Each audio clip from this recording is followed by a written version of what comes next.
All right, so on this slide, we're going to kind of simplify the physiology, right, the function of the nervous system, just breaking it down into three parts.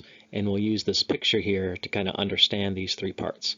So the nervous system has a sensory function, meaning it's receiving input from its surroundings.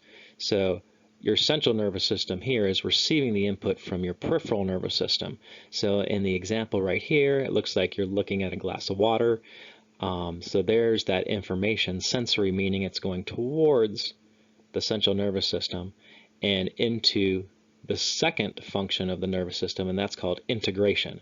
So in this case, in our example, our brain is receiving the information that the sensory input, right, has given it, and it's interpreting it, right? Their integration area is interpreting the information. So it's the brain is saying, well, there's a glass of water, I see it, I happen to be thirsty right now, possibly, so I may want to act on the sensory input. So that brings us to the motor output.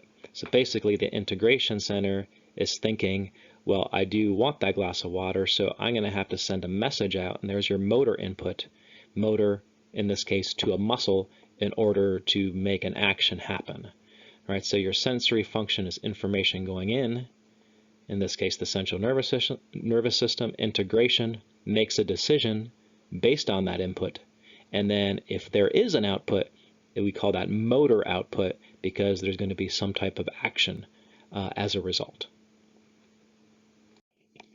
So with those functions in mind, we can now subdivide the peripheral nervous system, right? So just as a recap, the central nervous system is your brain and spinal cord, right? That's your integration center. But your peripheral nervous system are your nerves, your cranial nerves, your spinal nerves.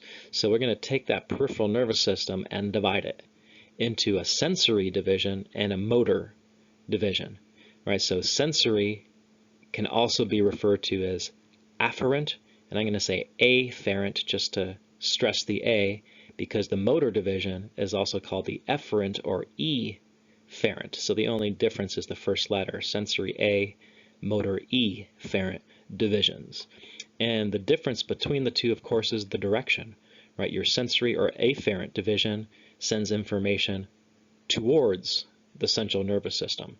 So impulses from all over your body will go to the central nervous system. Our example in the previous slide we saw from vision, because you were looking at a glass of water, so that's vision input, which is sensory information. It could be any of your senses, sight, touch, sound, temperature, right? So your CNS receives all the information from your sensory or afferent division. Now, if your CNS decides to act like it did in the previous slide because it wanted that glass of water, then we're going to use our motor or efferent or efferent division. So those are impulses from the CNS to an effector. An effector is always either going to be a muscle, whether it's skeletal, smooth, or cardiac, or a gland to produce some type of response if the integration center decides it needs a response. So motor division has two subdivisions, somatic and autonomic, which we'll get to on the next slides.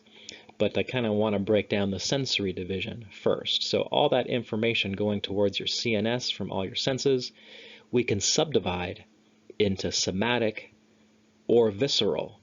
And that just depends on where the sensory information is coming from. So look at let's look at this term, because we've seen the word visceral before in previous chapters.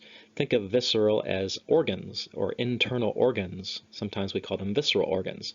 So information going towards your CNS, your central nervous system, your brain and spinal cord, from your organs, your visceral organs, is called visceral sensory. And often we're not aware this is happening. Right? Your stomach, your liver, your pancreas is sending information to your brain. Are we aware of it? No, right? This is typically happening behind the scenes. Sometimes we're aware of it happening. For example, if you're full, right? Stomach, you can feel that. Full bladder, you can feel that as well. So that information going towards your CNS, you are aware of. But more often than not, these things are occurring behind the scenes, right? Your brain is gathering information on how your organs are functioning. That's visceral sensory. Somatic sensory typically comes from areas that you are aware of, from your skin, like touch and pressure and temperature. We're aware of these things. That's somatic sensory. From your skeletal muscles and joints, vision, hearing, right? These are all conscious sensory information that going towards your CNS. So going towards the CNS, we can break down into somatic and visceral. So make sure we know the difference there. Motor. Well, there's two divisions of motor output going to muscles and going to glands. That's somatic and autonomic. So we're going to have to use a couple more slides here to look at the difference between somatic or motor somatic or motor autonomic. So if you remember somatic and the sensory division, we said that's coming from parts of the body typically that we're aware of, like touch and pressure and sight and hearing, that kind of thing. Well, the motor somatic nervous system, right? This is the motor division. Motor meaning going from the CNS to an effector. We said effectors can be muscles or glands, and muscles we have skeletal, smooth, and cardiac.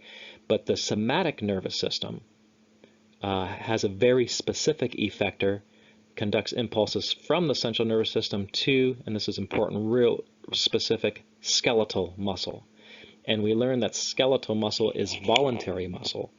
We choose under normal conditions whether to use these muscles or not. And that's what your somatic nervous system is information to your skeletal muscles that you are consciously aware of to move around. So sometimes we can call this the voluntary nervous system, but typically we use the word somatic nervous system. So this is their conscious control of skeletal muscles. Now contrast your somatic nervous system to your autonomic nervous system. Well, in the somatic nervous system, the effectors are the skeletal muscles. Well, all your other possible effectors, like smooth muscle, cardiac muscle, and glands, would be your autonomic nervous system. So autonomic, think automatic. So it kind of looks the same as automatic. Autonomic means this is happening subconsciously. We're not typically aware of this. So this is a motor division that goes to your involuntary effectors. We don't decide whether we contract our smooth muscles or not. It just happens. That's your organ muscle. We're not aware of or don't decide to contract our heart muscle. It does it behind the scenes. Our glands, we don't activate our sweat glands or our oil glands, right? These are things that these are things that happen automatically, or we can say autonomically. So if the effectors of your motor division are smooth muscle, cardiac muscle, and glands, there's your autonomic division of the nervous system, the motor nervous system. Now your autonomic nervous system can be subdivided into sympathetic and parasympathetic. We have a whole chapter on that in the next unit. Information for exam 4, so we'll kind of save that for that time. Sympathetic is more when you're under stresses or exercise or high activity, fear, right, where your heart rate goes up, or you need we don't need digestion to occur, but we need power going to your muscles, and is your fight or flight nervous system. Where parasympathetic is what's happening under normal conditions. You're digesting your breakfast or your lunch. You're more relaxed. That's your parasympathetic division. But again, we'll work on these two, sympathetic, parasympathetic, the two divisions of the autonomic nervous system, in another chapter. So now we can look at everything we've done as far as dividing up the nervous system and then subdividing those subdivisions. So this is a great chart right here with a ton of information on it that's important to know. So I'm just gonna kind of quickly go through this because we've already done it, but now it's kind of organized onto one slide here. So what did we say at the beginning? Well, the primary or the principal divisions of the nervous system are the central nervous system, it's your brain and spinal cord, and your peripheral nervous system, which are your cranial nerves and your spinal nerves, right? And then we said, well, the peripheral nervous system your nerves can be divided into sensory or afferent and motor efferent. And remember, sensory carries information towards the CNS, which you see in blue, towards the central nervous system, where motor in red carries information away from the central nervous system.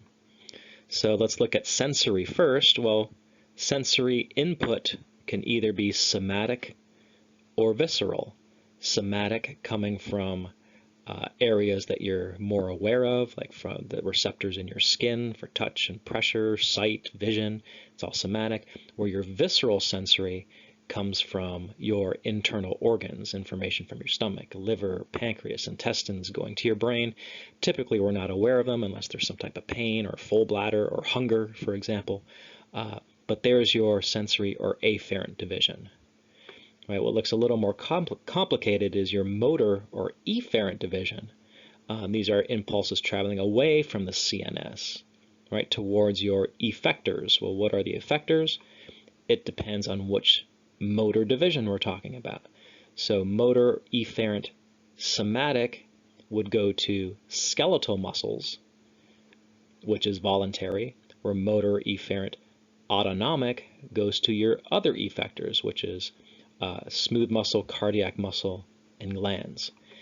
And the last thing we said, well, your autonomic nervous system could be sympathetic, that's during high activity, or parasympathetic to conserve energy and keep organ function running, like digestive organs. And again, this is what we're going to be covering in a different chapter in the future. So great slide to know. Make sure we know all these divisions, what comes from what, right? Autonomic is motor to cardiac, smooth muscle, and glands, for example. Good chart to know, which is a good summary of a lot of the previous slides.